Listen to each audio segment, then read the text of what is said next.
Hola, Dios les bendiga a todos, buenas noches en este viernes 23 de julio del 2021. Capítulo 14. El título de este capítulo es Predicando como lo hacía Pablo. Qué buen título, ¿no? Predicando como lo hacía Pablo. El grito de batalla que prevaleció en los años 60 en las ciudades estadounidenses y que permaneció hasta bien entrados los 70 fue: cuestionen la autoridad.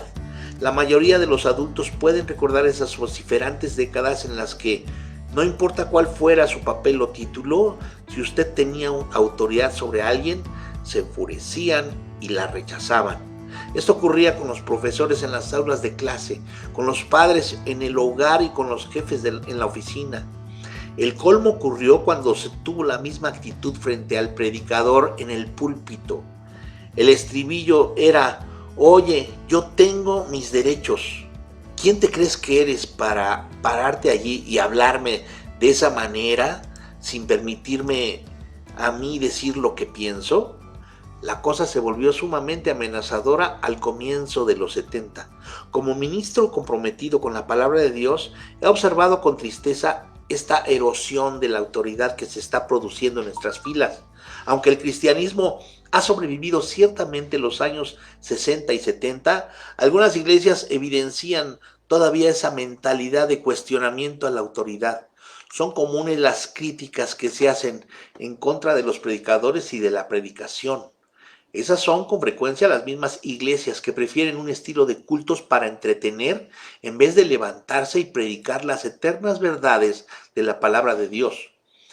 Hace poco leí unas palabras que me hicieron arrugar la frente. La predicación es un arte moribundo. Siendo que la predicación es uno de mis dones, ¿significa que estoy moribundo? La predicación es un arte moribundo, una forma obsoleta de comunicación, el eco de un pasado que quedó atrás, dijo esta supuesta autoridad. En muchos círculos contemporáneos, los predicadores son vistos como dinosaurios sueltos. Para ellos, los sermones son considerados pésimos intentos de imponerse sobre personas que no creen en el mensaje que pregonan, y ponen en tela de juicio la importancia del papel que ellos desempeñan. En resumen, la predicación está pasada de moda. Bueno, eso es lo que están diciendo estas personas, ¿verdad? A veces los predicadores tienen la culpa de esa falta de estima. El problema no es nuevo, sino pregúnteselo a Rafael, el pintor italiano del siglo XVI. Cuando él estaba trabajando con esmero en sus frescos del Vaticano, dos arrogantes cardenales se le acercaron y, como de costumbre, hicieron un ademán despectivo y comenzaron a criticar su trabajo. Mientras observaban pintar al artista, uno de ellos dijo en tono lastimoso: la cara del apóstol Pablo está demasiado roja. Sin casi mirar a sus mezquinos patrocinadores, Rafael replicó: es que está ruborizado al ver en manos de quienes ha caído la iglesia. Pienso que todavía seguiría sonrojado. Algunos de los voceros de Dios hasta el día de hoy son unos arrogantes. Y si no arrogantes, algunos han dejado su rol de predicadores y se han convertido en presentadores de programas de entrevistas o en cómicos de micrófono, por creer que la gente no vendrá a menos que les den lo que quieren. Están ahora haciendo eso. Son numerosos los lugares donde las iglesias se han vuelto centros de entretenimiento, donde las iglesias se han vuelto centros de diversión, tratando de alejar la atención de sus atareados feligreses de la seducción y del clamor de la sociedad. Pero la estrategia muchas veces termina en una ausencia de especificidad y de falta de precisión en nuestros mensajes. No vaya a ser que nuestros clientes se ofendan y se vayan a otra parte. El resultado, en la mayoría de los casos, es que las personas solo están consumiendo comida chatarra espiritual. Eso no es algo que yo descubrí. Lo encontré en la paráfrasis que hace Eugene Peterson de Segunda Carta a Timoteo 4. Lea con detenimiento y reconcentradamente sus palabras en The Message, el mensaje, y al hacerlo, vea si eso le suena a lo que está sucediendo hoy. 2 puntos. Esto no puede enfatizártelo tanto como quisiera. Esto no puedo enfatizártelo tanto como quisiera. Dios te está observando muy bien. Cristo mismo es el juez y quien tiene la última palabra sobre todos, ya estén vivos o muertos. Perdón, hermanos. Él está a punto de aparecer de repente para hacer juicio, así que proclama el mensaje con severidad y sigue vigilante. Desafía, pon sobre aviso y exhorta a tu iglesia, no te rindas jamás y di las cosas con sencillez. Vas a encontrar que vendrá el día en los que las personas no apetecerán la enseñanza sólida, sino que se llenarán de comida chatarra espiritual, de cuestiones engañosas que halagarán su gusto, le volverán la espalda a la verdad e irán tras espejismos.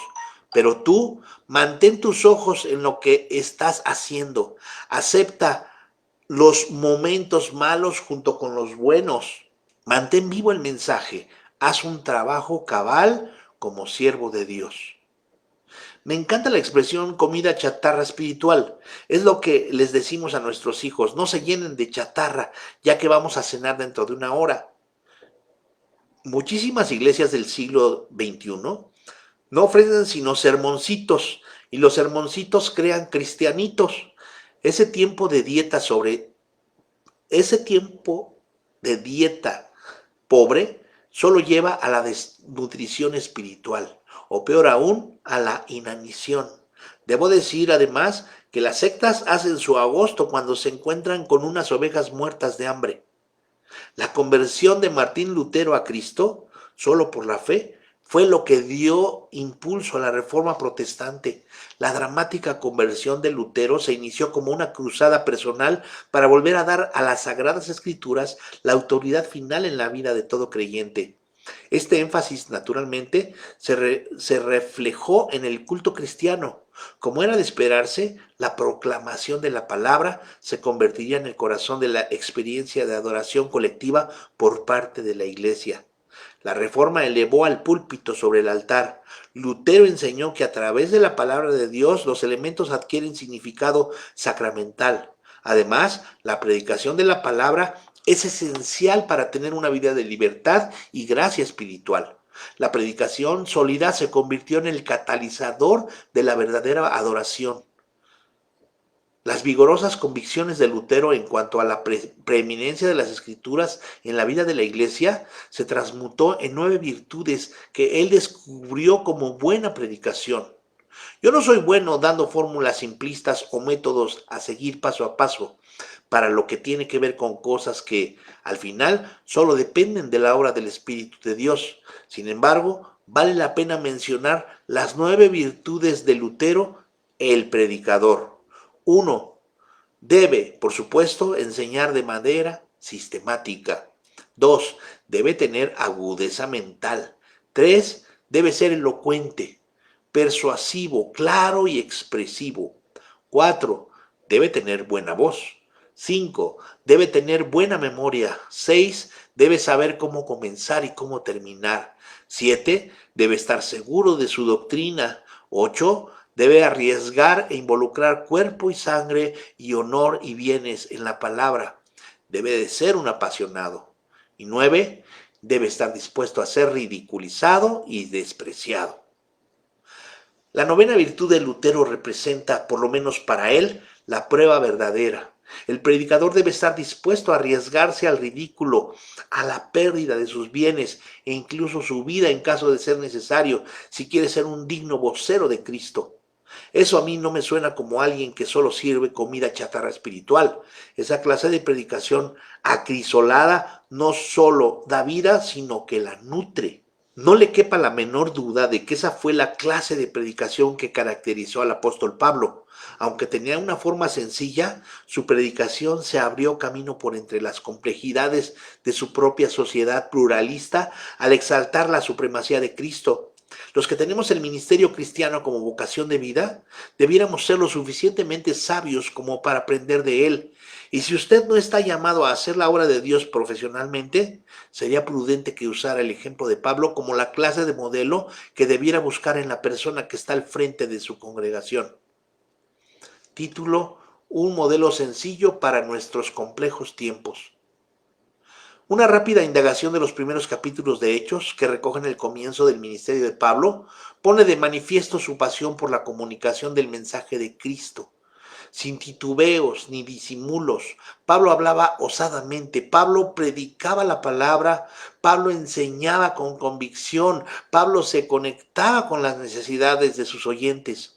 Sin embargo, no es sino hasta el capítulo 17 que tenemos un sermón completo, un sermón digno de una detenida mirada, desde su preparación hasta su predicación. Título: La preparación. Como vimos hacia el final del capítulo anterior, cuando el apóstol Pablo llegó a Atenas se encontraba solo y mientras aguardaba la llegada de sus colegas misioneros, quizás para pasar el tiempo se puso a caminar por las atestadas calles de esa legendaria ciudad, esperando absorber toda la variedad cultural de la sofisticada cultura griega. Se sintió consternado. Lo que vio fue la cultura griega en su peor expresión. Esto lo inquietó profundamente. Según Lucas, su espíritu se enardecía dentro de él al ver que la ciudad estaba entregada a la idolatría. Paroxuneto es la palabra griega que Lucas utiliza para describir la conmoción interior de Pablo. Significa afilar, irritar, estimular. Pablo se revolvía por dentro. La preponderancia de los ídolos y el resultante beneficio comercial que generaban carcomía el alma de este predicador de pensamientos sin desviaciones. Es probable que usted haya estado en presencia de un ídolo en algún viaje que realizó al extranjero. Yo he estado en lugares donde no solo había ídolos, sino también adoradores de ídolos, gente sincera trayendo cosas de gran valor para ofrecerlas a dioses de piedra y de madera. Los he visto llorando e implorando y a veces cortándose y mutilándose a sí mismos, todo como una ofrenda a esos dioses sin vida, invariablemente buscando su aceptación. La tragedia es esa: los dioses terrenales jamás están satisfechos.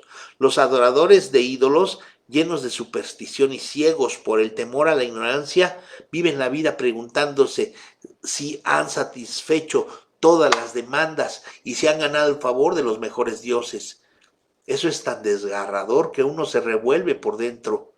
Así se sentía Pablo en Atenas. La ciudad era una chatarrería de ídolos. Lo que rodeaba al extranjero en esas activas calles era un verdadero bosque de piedras, madera y metales preciosos, todos transformados en altares. Aquello era un conjunto interminable de santuarios de dioses extraños, con formas de imágenes anónimas, un monótono altar tras otro.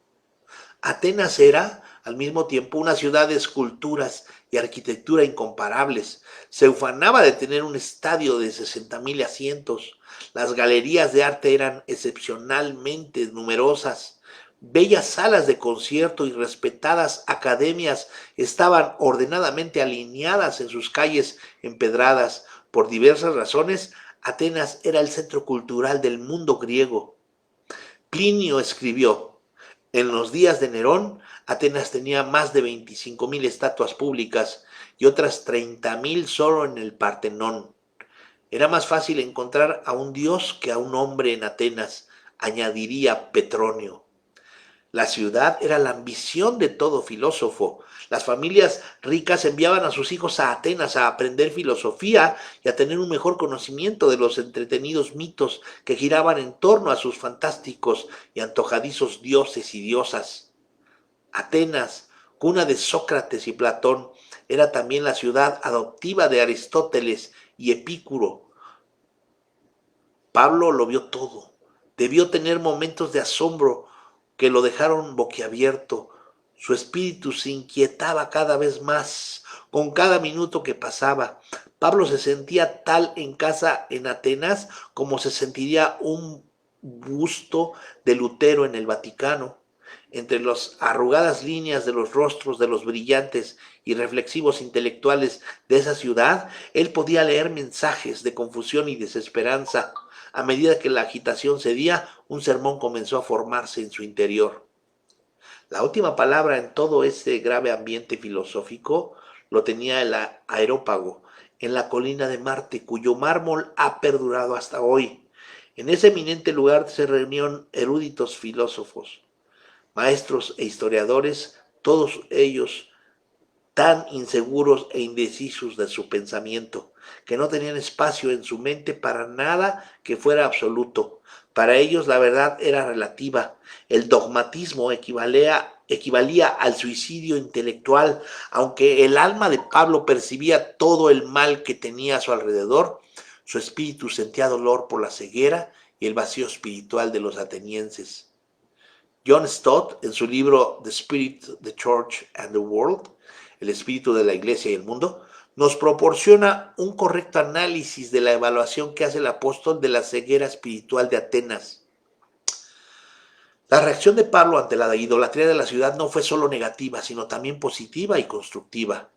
No se puso a lamentar ni a llorar de impotencia ni a condenar a los atenienses, no, sino que compartió con ellos las buenas nuevas de Jesús.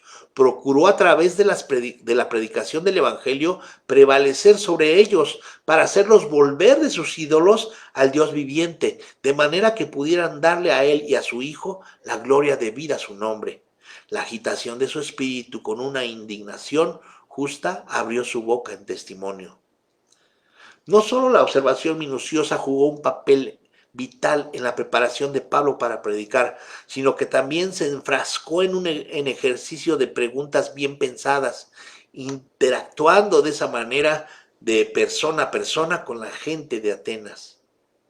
Título: La gente. Pablo no era un simple turista en Atenas, era un estudiante inteligente y aplicado de la cultura. Por ser una persona sociable, decidió realizar una serie de reuniones comunitarias utilizando dos conocidas plataformas públicas, la sinagoga y la plaza pública. Lucas escribe: discutía en la sinagoga con los judíos y los piadosos, y todos los días en la plaza mayor con los que concurrían allí. Eso está en Hechos 17:17. Continuaba dialogando vigorosamente con los ciudadanos y al mismo tiempo recogía información que pronto se convertiría en la madera de su predicación. A este agudo pensador no se le escapaba ningún detalle. Pablo adoptó probablemente el método socrático de preguntas y respuestas, poniendo gran atención a las personas con las que hablaba. Hacía preguntas a los peatones, escuchaba atentamente sus respuestas y luego les seguía haciendo preguntas. En esto, Pablo involucró a todos, desde peatones hasta filósofos fogueados. Primero fue a la sinagoga para hablar con los judíos y luego a la plaza mayor para interactuar con los gentiles, o sea, los no judíos.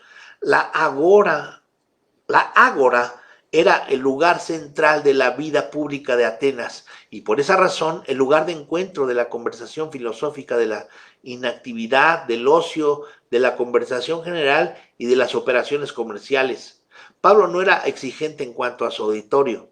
A los buenos predicadores no les importa quiénes los están escuchando. Su objetivo era que la gente lo escuchara, para luego ayudarlos a interactuar con la verdad. Pablo siguió haciendo esto durante varios días, sin dejarse inmutar por el esnobismo de los intelectuales ni por el abierto rechazo. Usted no puede hacer callar a un predicador que ha sido llamado y capacitado por Dios. De hecho, lo desafío a que lo haga. Pablo había entendido la naturaleza crucial de ese encargo en Atenas, de modo que jamás le pasó por la mente desaprovechar esa oportunidad preparada por Dios. Sabía que necesitaba estar listo en todo momento para defender y proclamar el Evangelio. No pasó mucho tiempo sin que en su auditorio hubiera algunos sofisticados pensadores. Algunos de los filósofos epicúreos y estoicos disputaban con él. ¿Quiénes eran estos? Usted probablemente está familiarizado con la palabra castellana estoicismo, que se originó de la enseñanza de los antiguos filósofos estoicos. Estos enseñaban que la persona debía procurar aceptar valiente y desdeñosamente las leyes del universo, no importa lo duras que fueran. Debían trabajar para que hubiera un estado mundial basado en la razón. Creían que el alma sobrevivía al cuerpo, pero solo en una especie de estado etéreo, incorpóreo y libre. Emocionalmente eran pasivos y desconectados de las cosas. Los epicúreos, por el contrario, enseñaban que la felicidad y el placer eran el sumo bien y que debían buscarse con pasión desenfrenada. comamos, bebamos y gocemos, porque mañana moriremos. Ese es el clásico concepto epicúreo. Simplemente morimos como animales sin el temor de un juicio o de las consecuencias. Entonces, goza de la vida. Los estoicos y los epicúreos se acariciaban presuntuosamente la barba mientras escuchaban a ese extraño orador de Tarso hablar de una deidad extranjera. Pablo los animaba a hacer preguntas, las respondía y luego hacía las suyas. Pablo estaba en su elemento. Pocas cosas son más peligrosas que un predicador en su elemento, peligrosas en el sentido de la cultura del mundo. Ninguna cantidad de burlas o de insultos impedirá a este hombre de gracia y firmeza escogido por Dios cumplir con el llamamiento que recibió de proclamar el Evangelio, mientras argumenta con razonamientos lógicos, tratando de convencer a los ciudadanos. Se acercó un número cada vez mayor de filósofos que dijeron burlándose, ahí en Hechos 17-18, ¿qué querrá decir este palabrero? Notemos el apodo insultante, hoy diríamos pícaro, un recoge semillas como esos nerviosos pajaritos que se ponen a comer en las alturas, en las afueras de los restaurantes. Para ellos Pablo no era más que un carroñero de pensamientos profundos que por faltarle material propio se alimentaba de los desechos verbales de los demás. Todo ese discurso acerca de Jesús y de la resurrección les parecía extraño a los paganos filósofos. Después de todo, ninguno de sus dioses se jactaba de tener tales poderes. Por tanto, interesados en saber más acerca de estas extrañas ideas nuevas, le concedieron una audiencia formal. Lo invitaron a hablar en un nivel superior, literalmente. Fueron con él a la colina llamada Marte. Su momento había llegado. La plataforma. Pablo no necesitaba un púlpito para predicar. A él le importaba poco la plataforma. Lo único que deseaba era tener un público. No obstante, seguramente en ese momento se dio cuenta de que su lugar de predicación en Atenas no era un sitio insignificante.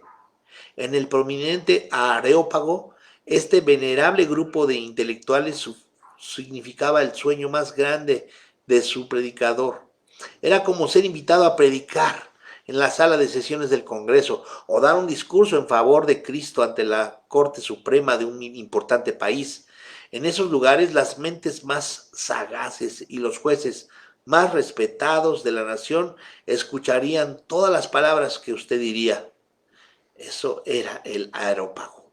Representaba una de las oportunidades más excelentes que Pablo jamás tendría. Hace unos años tuve una oportunidad semejante. El general de 4 estrellas Charles Krulak, entonces comandante de la Infantería de la Guerra de los Estados Unidos de América, me invitó a hablar en la Catedral Nacional. En el auditorio estaría no solo un grupo de oficiales recientemente graduados de Quantico, Virginia, sino también, además, numerosos oficiales de alto rango de la Marina de Guerra.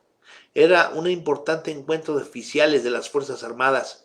Frente a mí estaban sentados generales de 2 y 3 estrellas y también el mismo comandante, todos de uniforme y con el pecho lleno de medallas. Como ex infante de Marina, yo me sentía emocionado y honrado de estar en presencia de estos sobresalientes oficiales. El general Krulak ama a Cristo. Antes de que yo me pusiera de pie para hablar a ese impresionante grupo de personas, se reunió conmigo en la habitación de atrás, me abrazó y oró diciendo: pongo a este hombre en tus manos, Señor Jesús. Te ruego que tu Espíritu obre a través de su palabra mientras le hablas a él y él nos habla a nosotros. Danos no solo corazones para escuchar, sino también voluntades para obedecer. Descubrí que era difícil abrazar a un comandante mientras uno está cuadrado militarmente. Después de una conmovedora interpretación del conocido himno Gracia Admirable, tocado en una gaita por la banda de cornetas y tambores, me levanté a predicar. El tema de mi mensaje era la integridad. Dios me había dado una fabulosa plataforma desde la cual tenía el privilegio de predicar su palabra. Eso fue lo que ocurrió con Pablo en la colina de Marte. ¿Qué momento tan grandioso debe haber sido ese? Todavía hoy se puede visitar ese sitio. El mármol se ha vuelto resbaladizo por el uso excesivo de los zapatos de los turistas y los escalones que conducen hasta la colina son muy peligrosos porque no solo son resbaladizos, sino que también se han formado una fuerte pendiente, de manera que uno tiene que arrastrarse a gatas. Pablo no tuvo que arrastrarse apologéticamente hacia esa plataforma, ascendió a ella con una combinación de humilde confianza y valerosa determinación para dar el gran sermón de su vida. Título: La proclamación. Mirándolos directamente a los ojos, Pablo comenzó diciendo: hombres de Atenas. Eso está ahí en Hechos 17.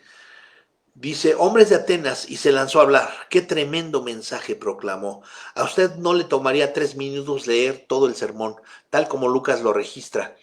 Comienza hablándoles de dónde estaban, como todo buen predicador, y los conduce hasta donde necesitaban ir.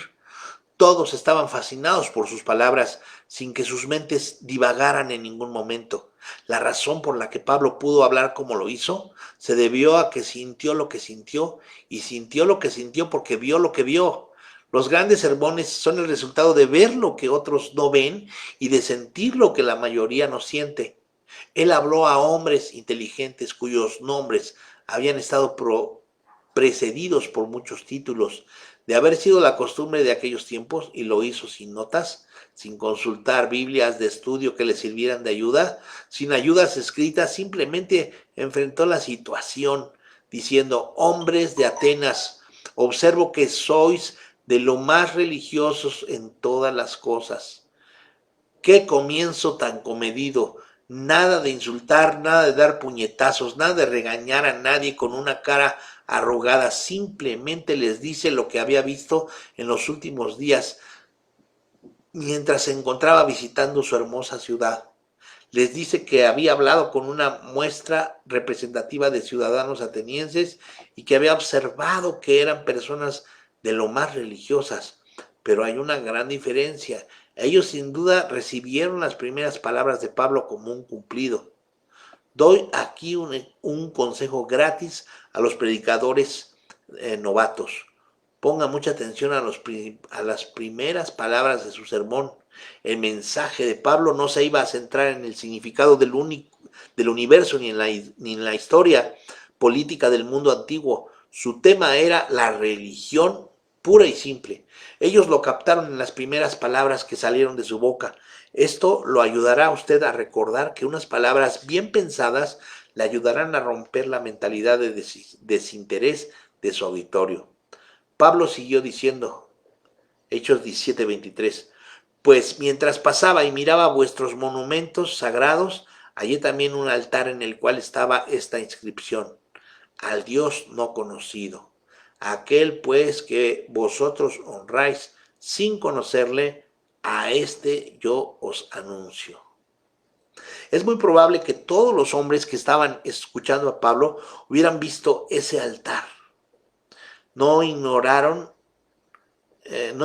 que había ese Dios no conocido, y eso pudo haber sido una fuente de ansiedad para algunos que se estarían preguntando si habrían pasado por alto a uno de los dioses. En realidad ellos no querían ignorar a ningún dios, por eso que habían dedicado un altar a Dios no conocido, por si acaso, y llamaban palabrero a Pablo. Sabían precisamente a cuál altar se refería Pablo, de modo que podían ver en sus mentes esa imagen que ahora brillaba resplandeciente. Pablo comenzó con lo familiar para poder explicar después lo no familiar. Una excelente técnica. Él sabía su plan, pero su auditorio no. En una brillante demostración de transición creadora, exclama: lo que ustedes adoran sin saberlo es lo que yo les proclamo. Si me lo permiten, lo que les dijo fue: ¿quieren que les diga una cosa, hombres de Atenas? ¿Conocen a ese Dios desconocido que está allí en la esquina de Zeus y Pericles? Yo sé el nombre de ese Dios. El tiempo ha puesto negro a ese altar en el curso de los años, pero yo estoy aquí para presentarles a ese Dios hoy. El evangelista Billy Graham Prepara sus campañas de la misma manera que lo hizo Pablo en Atenas. Estudia la ciudad y sin duda se reúne con el alcalde y cuando le resulta posible con el gobernador del estado. También se pone en contacto con los medios informativos, las personalidades del deporte y se reúne personalmente con los equipos que gozan de popularidad en la ciudad. Comienza pues creando una base de familiaridad, preparando el terreno para llevar después a su auditorio al terreno no familiar de la mayoría jamás ha visitado antes. De esta manera los conducen en el sermón, en un plan inteligente que ha funcionado por más de 50 años. La buena predicación comienza con lo familiar y luego construye puentes hacia donde las personas necesitan estar. Pablo habló de ese Dios no conocido e inmediatamente construyó un puente para hacerlo conocido. Hechos 17, 24 y 25. Este es el Dios que hizo el mundo y todas las cosas que hay en él. Y como es Señor del cielo y de la tierra, Él no habita en templos hechos de manos, ni es servido por manos humanas como si necesitase algo, porque Él es quien da a todos vida y aliento y todas las cosas. Hechos 17:24. ¿Quién es este Dios no conocido? Bueno, Él es el Zeus, el creador del cielo y de la tierra, el verdadero Dios, el único y solo Dios. No deje de ver el artículo definido. Él es el Dios que hizo al mundo y las cosas que hay en él. Él es Curios, Señor, así como su auditorio llamaba al César. Pablo exclamó, no solo quiero que conozcan el Dios, sino que también quiero decirles que Él es dueño y Señor de la tierra. No se involucren. Él no habita en templos hechos por el hombre. ¿Cómo es eso de que hay un Dios que no habita en templos hechos por manos humanas? Debieron haberse preguntado. Pablo había captado su atención. Pablo estaba describiendo al Dios del cielo, el Dios con quien usted y yo estamos familiarizados y de quien, por supuesto, esos cerebros jamás habían oído hablar. El auditorio de Pablo era inteligente y religioso, pero estaban más perdidos que una aguja en un pajar. Por tanto, sigue construyendo su puente diciéndoles, Hechos 17:25, Él es quien da a todos vida y aliento y todas las cosas. De uno solo ha hecho toda la raza de los hombres para que habiten sobre toda la faz de la tierra. Él ha determinado de antemano el orden de los tiempos y los límites de su habitación. Dios no es solo omnipotente, Él es soberano, Él establece las fronteras, Él fija los límites, Él es inconmensurable, que lo mide todo, Él es Señor, el verdadero Curios. Pablo se está acercando a su clímax, Hechos 17, 27 y 28, para que busquen a Dios si de alguna manera aún a tientas palpasen y le hallasen, aunque a la verdad Él no está lejos de ninguno de nosotros, porque en Él vivimos, nos movemos y somos, como también han dicho algunos de vuestros poetas, porque también somos linaje de Él. Un silencio ensordecedor se apoderó de la multitud. Esa era predicación de la buena. Pablo sabe precisamente a dónde quiere que vayan. Ellos solo saben dónde han estado y dónde está él ahora.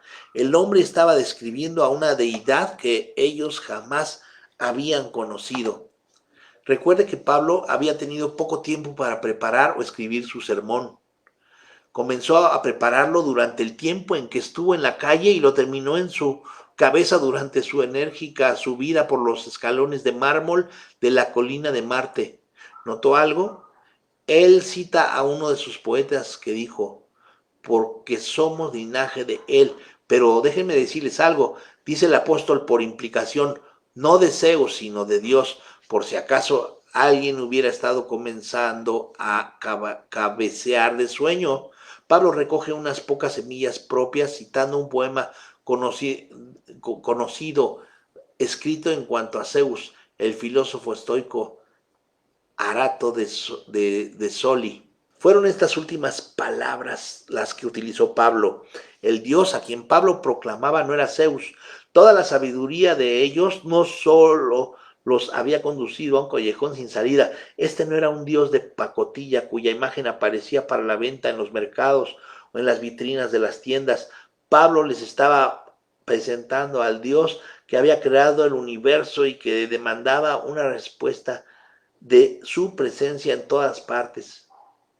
Habiendo ya tranquilizado y pescado a su auditorio, Pablo recoge ahora cautelosamente la presa con una habilidad magistral. La propuesta. Hechos 17:30. Por eso, aunque antes Dios pasó por alto los tiempos de la ignorancia, en este tiempo manda a todos los hombres en todos los lugares que se arrepientan, por cuanto ha establecido un día en el que ha de juzgar al mundo con justicia por medio del hombre a quien ha designado, dando fe de ello a todos al resucitarle de entre los muertos. Arrepentirse, no había estoico ni epicúreo en este montón de personas que no estuviera ya retorciéndose en su toga. Arrepentirse, no puede estar hablando en serio. Me estás diciendo que cambie mi manera de pensar, que renuncie a toda mi preparación y posición como juez de Atenas. Si en algún momento habías pensado que el hombre estaba despistado, todo lo que habían oído les había quitado toda duda. Pablo les estaba diciendo descaradamente que el Dios del cielo esperaba una respuesta sincera de aquellos a quienes él había creado amorosamente. Luego vino el ataque final. Les dijo que ese hombre había sido resucitado de los muertos. El único y solo Dios les había demostrado quién era él al resucitar a Jesús de entre los muertos. Dicho esto, todos estaban meneando la cabeza y dando bufidos. No podían creer lo que oían. ¿Resurrección? ¡Qué disparate! Entonces le señalaron la puerta al pícaro recoge semillas suficiente. Pablo introdujo el asunto de la resurrección antes de que pudieran desconectarse. Los predicadores duchos saben lo que es eso. Él había estado hablando con la gente en las calles acerca del Salvador Jesús desde el momento en que llegó a la ciudad. Tal vez la noticia de las enseñanzas de Pablo había cruzado el mar Egeo y llegado a Atenas. Seguramente que pensaban que el cadáver de este Jesús se había podrido en la tumba, que Pablo les estaba diciendo otra cosa, que Jesús en realidad estaba vivo. Ellos no iban a hacerle caso a esa tontería. Observen lo rápido que se desenchufaron. Hechos 17:32. Cuando lo oyeron mencionar la resurrección de los muertos, unos se burlaban, pero otros decían, te oiremos acerca de esto en otra ocasión. Sin embargo, un grupo muy pequeño creyó. La misma reacción la encontramos hoy. Todo sermón efectivo produce cierta medida de burla y rechazo, una respuesta negativa inmediata. Algunos se interesan lo suficiente como para volver y escuchar por segunda vez, como un pequeño grupo de otros cree. Pero un pequeño grupo de otros cree. Entre estos, a quienes Pablo persuadió, estaban Dionisio y Dámaris, ahí en Hechos 17:34. Título, la pregunta, ¿usted también está dentro de alguna de estas tres categorías? ¿En cuál? Usted debe elegir, rechazar la verdad, interesarse por la verdad o creer la verdad. En otras palabras, puede responder con la fe a la palabra de Dios. Pablo no se puso a esperar una respuesta de manos alzadas. Después de haber dado un mensaje, se bajó de la plataforma de mármol y salió del medio de ellos. No se encaminó, no se cantó ningún himno de invitación, ni se hizo un llamamiento emocional, presionando para obtener una respuesta. No hubo ruegos, ni amenazas, ni manipulación. Tampoco disculpas por haber hablado improvisadamente. Nada de eso. Pablo terminó su sermón y se marchó. Fue un modelo excelente. Dios lo firmó. El Espíritu Santo lo selló y un siervo lo predicó. Así de sencillo. Pero ahora hagámoslo aún más práctico. Título: un plan de 4 partes para una predicación poderosa. Usted que lee este capítulo es posible que sea un pastor, como yo. Quizás sea maestro de la escuela dominical o líder de un grupo pequeño de estudio bíblico. Es posible que sea un pastor de jóvenes o un líder laico. Pudiera ser que esté involucrado en labores de aconsejamiento en una actividad de campamentos de evangelización o de un trabajo misionero consistente y localizado. Si usted tiene la responsabilidad de comunicar la verdad bíblica, considérese entonces un predicador, al menos por las próximas 2 páginas, un comunicador de la palabra de Dios. Si usted está incluido en la descripción anterior, los 4 principios que siguen a continuación son especialmente para usted. Léalos cuidadosamente, con atención y detenimiento, ya que se aplican a cualquier ministerio. Primero, manténgase siempre en el tema, Cristo. Para Pablo siempre era Cristo, aunque hablaba de altar al Dios no conocido en Atenas, todo lo que decía apuntaba a Cristo. La predicación que no exaltaba a Cristo era predicación hueca. Pablo escribió a los creyentes de Corinto: porque me propuse no saber nada entre vosotros sino a Jesucristo y a Él crucificado. Primera de Corintios 2:2. Para Pablo el vivir era Cristo y el morir ganancia. Cristo es la respuesta a nuestras necesidades más profundas. La buena predicación tiene un tema y ese tema es Cristo. Cuando Cristo es predicado, las vidas son transformadas. Téngalo por seguro. Jamás lo olvide. Segundo, diga siempre la verdad sin temor. No se deje impresionar demasiado por la gente que viene a su clase o por los que asisten a su iglesia. No importa que contribuyan económicamente con mucho o con poco. No importa su sexo. No importa si se interesan mucho o poco en lo que les dice. No importa cómo respondan. Olvídese de cómo se visten. No haga caso de su pedigrí académico. No importa si son famosos o no. La tarea de ustedes es hablar la verdad sin temor. Una de sus responsabilidades fundamentales es no amilanarse cuando predica la verdad. Muchas veces los muy brillantes entre nosotros jamás han tenido un propósito claro en su ministerio. Lo que ellos necesitan y lo que agradecerán es un testimonio valiente, bien preparado y que sepan hacia dónde ir. Tercero, comience hablando siempre de aquello con lo cual está familiarizado su auditorio. Pablo se apoderó de esos hombres con sus primeras palabras. Usted también puede hacerlo si invierte tiempo para pensar cómo hacerlo. Conozca a su auditorio lo suficientemente bien para que pueda construir un puente que lo conduzca a Cristo. Recuerde, hay que comenzar con lo familiar para poder familiarizarlos después con lo no familiar. Cuarto, deje siempre los resultados a Dios. Una vez que ellos han escuchado el mensaje, su parte finaliza. La tarea suya es comunicar la verdad y la de Dios es atraer a las personas a Él. Usted lo que hace es preparar al paciente. Él hace la cirugía. Ellos no necesitan que los manipulen. De esto ya hay en abundancia. Usted no tiene que perseguirlos hasta sus coches ni acorralarlos.